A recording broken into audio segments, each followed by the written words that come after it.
La primera exposición es en Mayolo 635, en la calle Mayolo, en el 2009. Es importante para mí no solo por lo que fue la muestra, sino por el hecho de tomar la determinación, decir, voy a hacer una muestra individual con trabajos míos, con una investigación que ya lleva un tiempo, y tuve que para eso producir, ¿no? Desde la coherencia, no hacer la investigación, era una investigación en el retrato y también en la historia nacional, eran retratos de personajes y personalidades del 1900 y de la época del 40, que por algún motivo me afectaban positivamente y artísticamente. Y fue también una manera de empezar a conocer la historia, porque la verdad que en la escuela y en el liceo no presté mucha atención, no me era interesante. Pero sabía que había igual cosas interesantes en la historia, por supuesto, y que había cosas interesantes acá.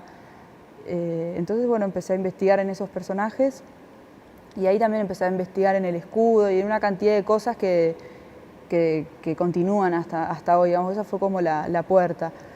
Era en mi taller la muestra, ¿no? Entonces tuve que hacer como la gestión de todo, convertir el garage en una sala, conseguir la pintura, conseguir unas telas negras para tapar todo lo que no se tenía que ver del garage, hacer la eléctrica, escribir el texto, hacer el montaje de los cuadros, ponerle los marcos. Y entonces todo ese proceso que fue bastante largo, de muchas idas a la Feria Tristán Narvaja, de muchos amigos que me ayudaron. Era gracioso porque yo podía trabajar mientras el auto de una vecina no se estacionaba en el garage. Entonces cuando ella se iba yo tenía ahí como un momento para trabajar y después cuando llegaba ya no podía trabajar más porque la sala tenía el auto adentro. Esas cosas quedan ahí como graciosas. Y para la inauguración creo que colaboraron todos, mi madre me compró unas jarras, mi padre me trajo unas margaritas, pusimos una mesa en la calle y estaba lleno de amigos, estuvo buenísimo. Y después de ahí nunca paré, después parte de esa muestra se llevó al Cabildo en el 2011, ya un poco más elaborada y con una sala que estaba así un poco más prolija, pero nada hubiera sucedido sin ese impulso que sentí en Mayolo.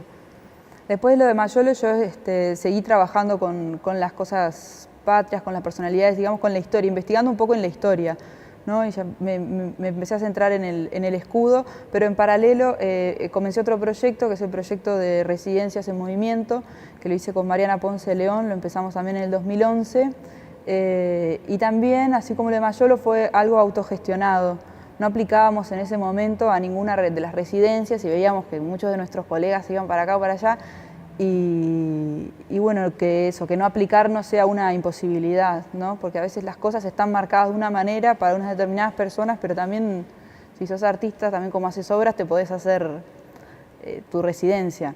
Y ahí empezamos a inventar este proyecto que se llama Residencias en Movimiento, lo hicimos 2 veces con destino a la Antártida. Lo que significa Residencia en Movimiento es un artista se embarca en un buque que navega desde el puerto de Montevideo hasta la Antártida. En la Antártida estás una semana y después regresás. En ese momento, en ese periodo, son 14 días desde que salís del puerto hasta que llegas a la Antártida, la idea es que vos te vayas purificando de cosas y pensando mucho. Hay una cosa como que ya te pasa, ¿no? Que te vas a navegar o te salís de tu contexto y te pones en alta mar y ya los pensamientos, así como las mareas, todo te empieza a afectar. Y dejar que eso te afecte y que te genere pensamientos que en nuestro caso como artistas los utilizamos para nuestros intereses, digamos, ¿no?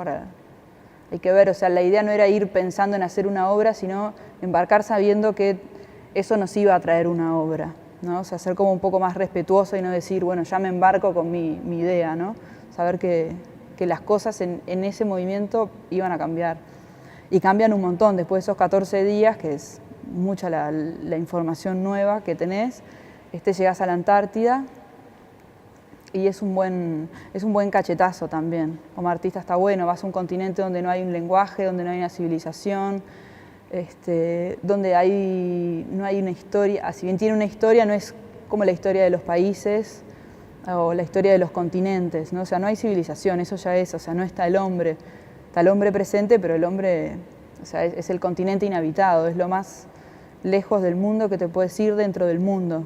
Y eso te sirve mucho para después volver a nuestro Montevideo mundo y tomar las cosas de otra manera. Es otro para mí el significado del lenguaje, es otro para mí el significado de civilización, de la historia del hombre, la importancia que tiene, no sé, todo, ¿no? La arquitectura, todo cambia. No hay nada a escala humano allá.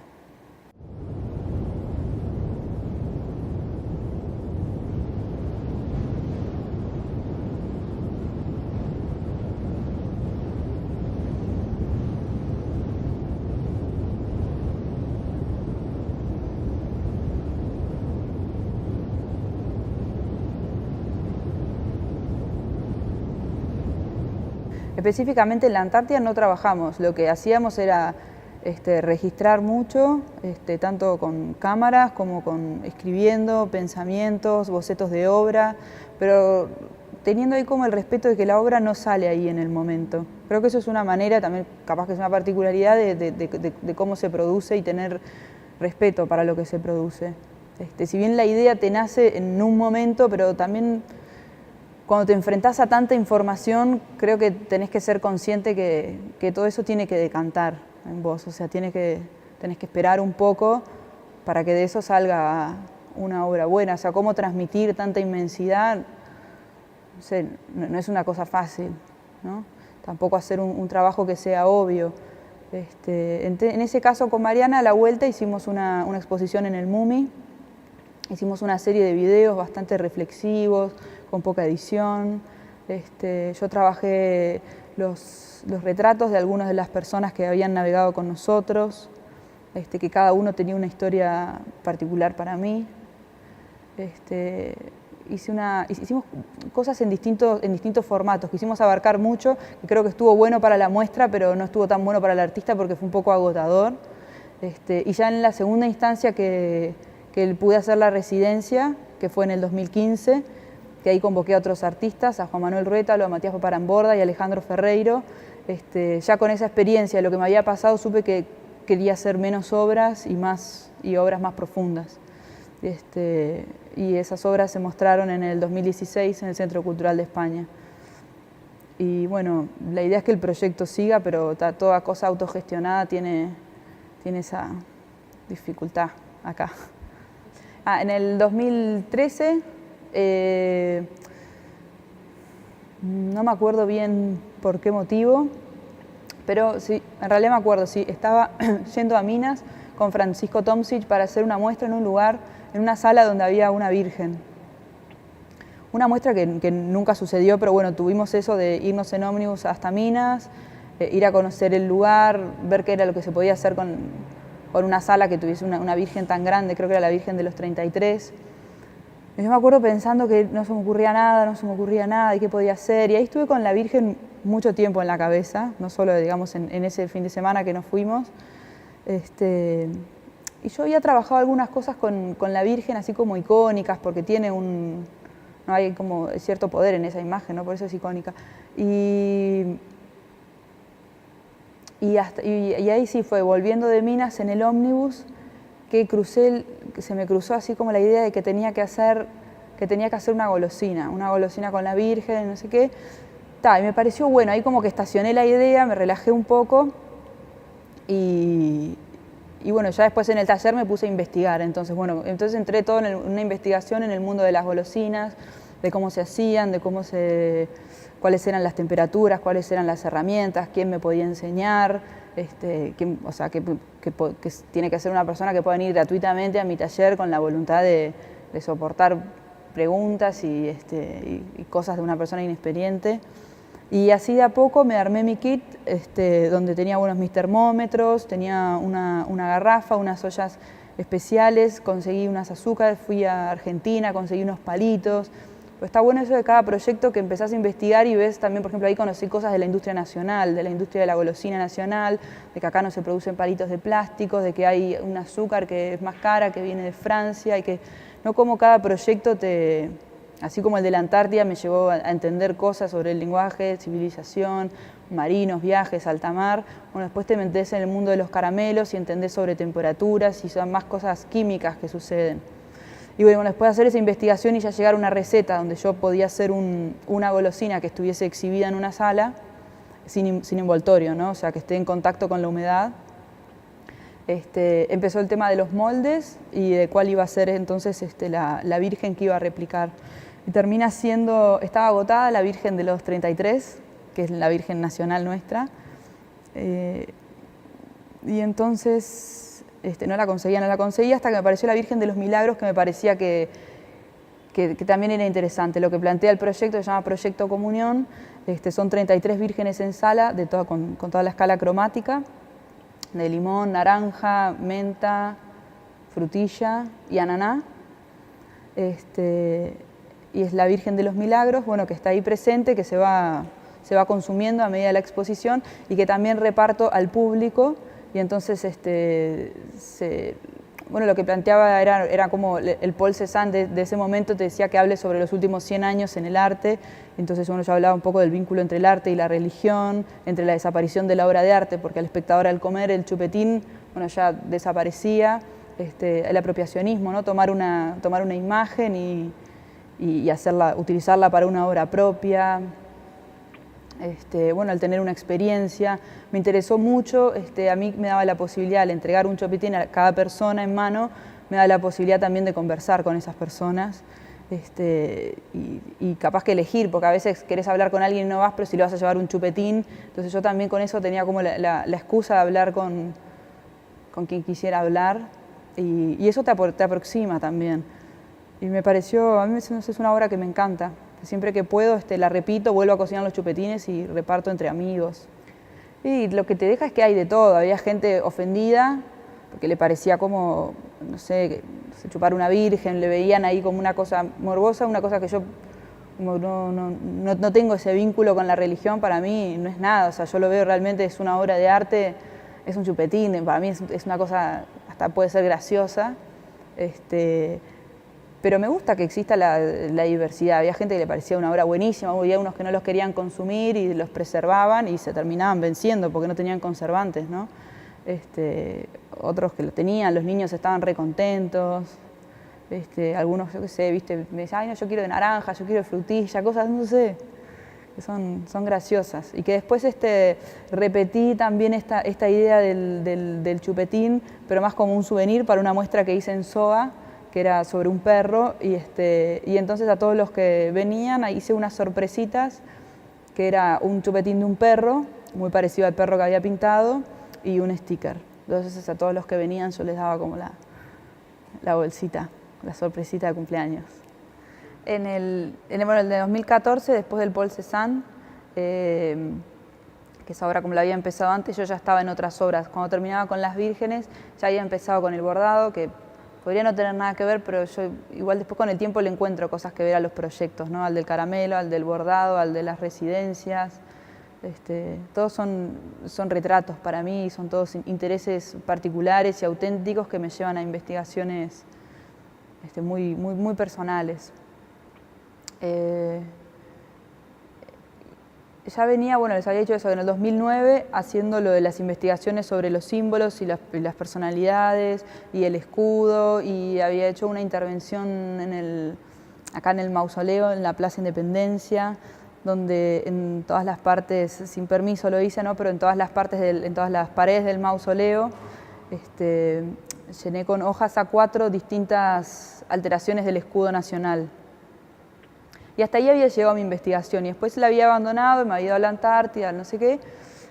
Y entonces decidí retomar, porque es algo que a mí me queda y todavía lo sigo viviendo. Creo como que hay algo ahí que nos retrata como país, ¿no? Cualquier decisión que nosotros aceptemos, consciente o inconscientemente, nos retrata, guste o no.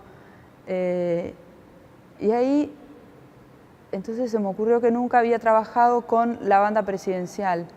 Entonces dije, bueno, empecé a investigar, así lo mismo que hice con los chupetines, quién hacía las bandas, cómo se hacían las bandas, cuáles eran las bandas, cómo eran en Latinoamérica, cómo eran en Argentina, de dónde venían, es algo propio, de dónde tomamos ese ritual, ¿no?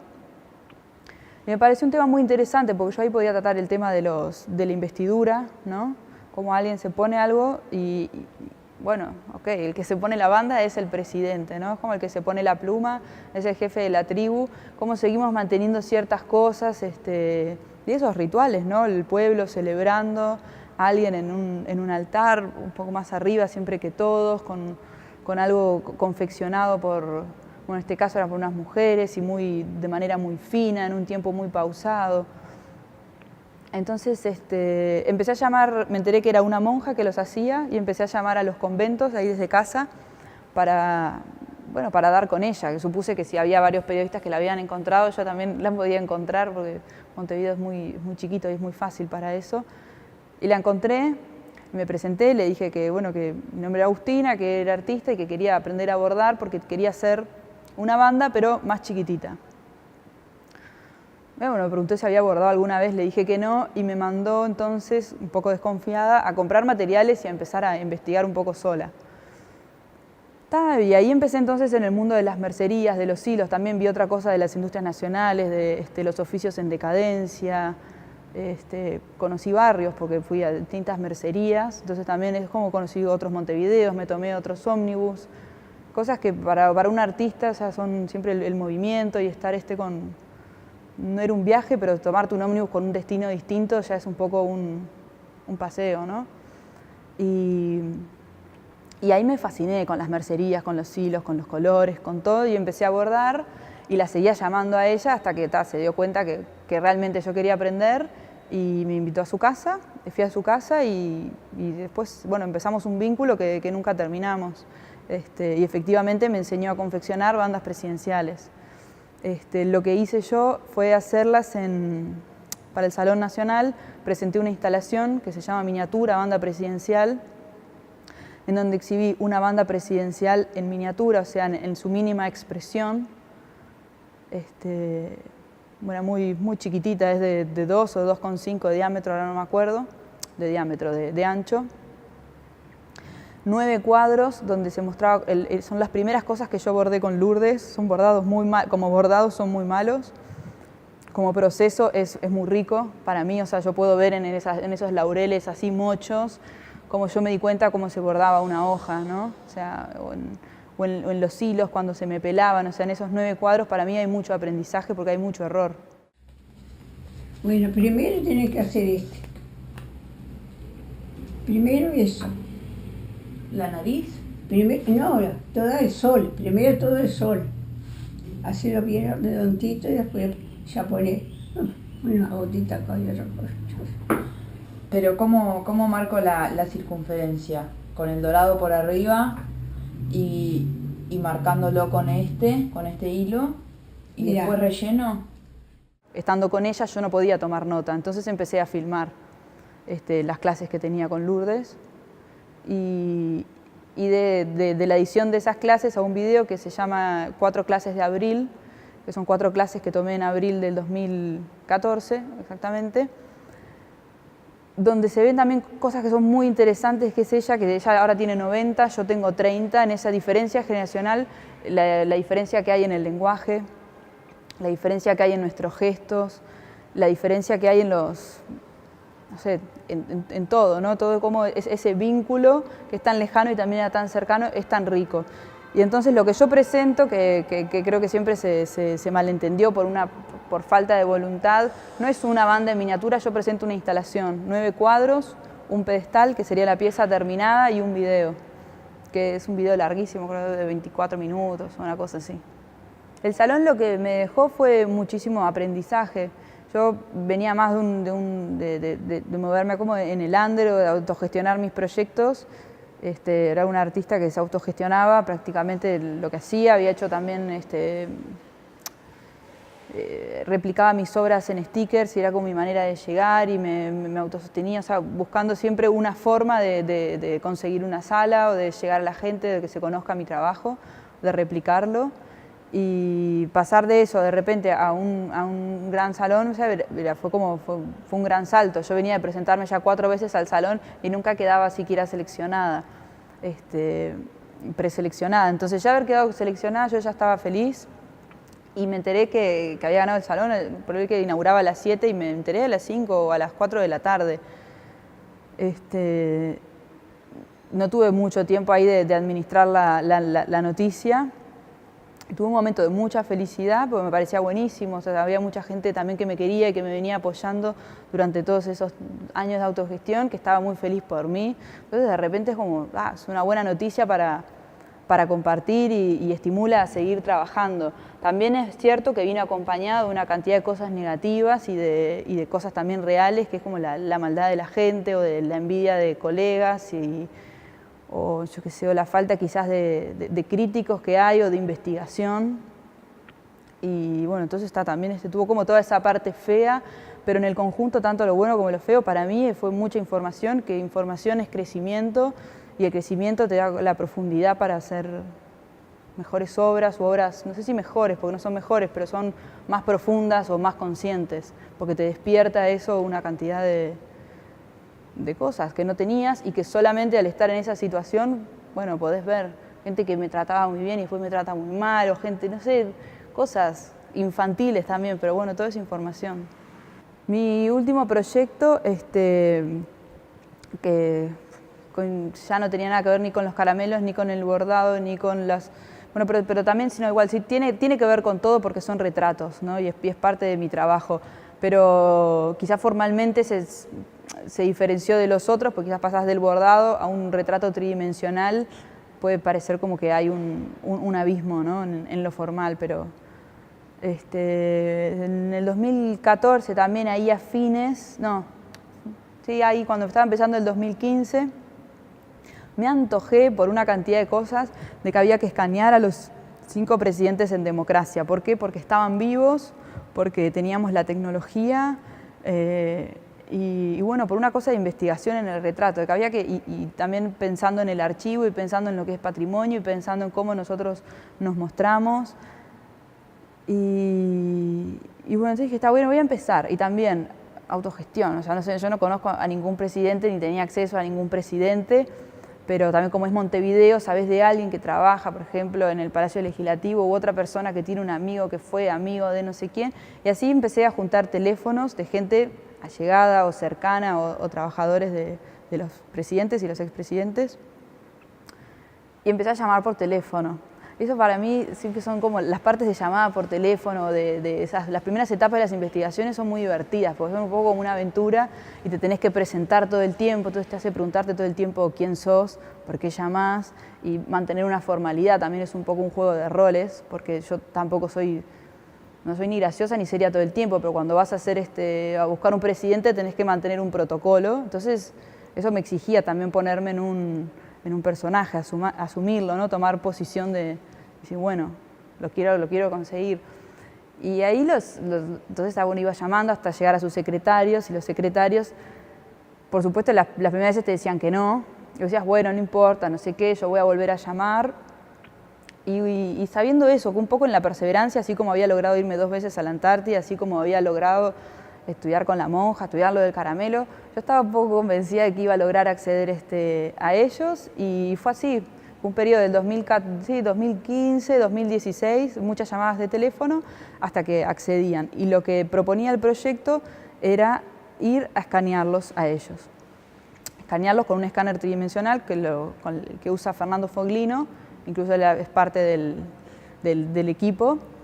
Y en lo posible, si fuera posible, investirlos, o sea, que yo les pusiera a ellos la banda presidencial y hacerles un retrato oficial, con la aclaración, por ejemplo, del caso de Sanguinetti, se escaneó con su banda, con la aclaración de que que él asumió en 1985 y que estaba siendo escaneado en el 2015, ¿no? Porque ahí habría como una diferencia en el registro, pero bueno, lo logramos. Sanguinetti fue el primero en acceder, yo estaba súper entusiasmada, me parecía lo máximo. Poder comenzar con el proyecto. Ahí fue que me di cuenta que el registro también iba a ser importante, convoqué a Matías Paparamborda, entonces estaba yo que dialogaba con el presidente y elegía las poses y estaba como atenta a lo general, como si fuera un director, Foglino que escaneaba al presidente y Matías que hacía el registro de cómo estábamos trabajando y de todo lo que pasaba en esa mañana. Y una vez que el proyecto empiezan a surgir muchas cosas. O sea, yo tuve la posibilidad, por ejemplo, de después de haber trabajado tanto con bandas y hacer bandas, de ponerle en la banda a un expresidente. Y pensé, ¿no? Como este gesto, todo lo que significa, todo lo que significó este gesto en el 85, investir a Sanguinetti, fue la vuelta a la democracia. Haberme generado la posibilidad de realizar esa acción, es como que el proyecto se infló, porque le vi en realidad más potencial. Y así fue pasando con cada uno, ¿no? Después de Sanguinetti tuve mucho tiempo que me decían todos que no, que no. Y bueno, de repente se destrabó. De repente se destrabó y aceptó la calle. Y cada uno tenía su particularidad. Y cada registro, más allá de retratar al presidente, y algunos elegían ponerse la banda, otros preferían que no. Y cómo cada detalle y cada elección de ellos los retrataba, ¿no? O sea, el que elegía estar afuera, o sea, Mujica es abajo de un fresno. La calle es en su living y está absolutamente investido, muy impecable, así con el traje. Hay otros que están más casuales, otros que dicen... O sea, como cada decisión de la persona los retrató de una manera impecable. Yo creo que eso, podría no decirse nada en el video que la persona queda ahí, patentada. Y por ese proyecto es el que me convocan a la Bienal de Montevideo, y ahí es que decido... Bueno, no sabía de qué manera mostrarlo el proyecto, ¿no? Porque hasta ahora tenía los 5 presidentes y los 5 registros, pero hay muchas maneras de poder mostrarlo, porque vos ahora tenés un archivo tridimensional de esas personas, es un modelo navegable, es alta definición. Y bueno, un poco por los tiempos y por las posibilidades que se presentaban, decidí eso, así 5 videos. Entonces hago un relato por cada presidente del día en que esa persona fue escaneada y cuáles fueron mis pensamientos. Lo llevé a algo muy íntimo, digamos, que solamente, digamos, yo sentiría eso, seguro que Fernando sintió otra cosa y Matías hubiera sentido otra también. Digo, de pensar de cada lado cómo aporta a mí como artista el encuentro con esta persona, por qué aporta a esta persona, quién es, ¿no? Y bueno, culturalmente todo lo que significa.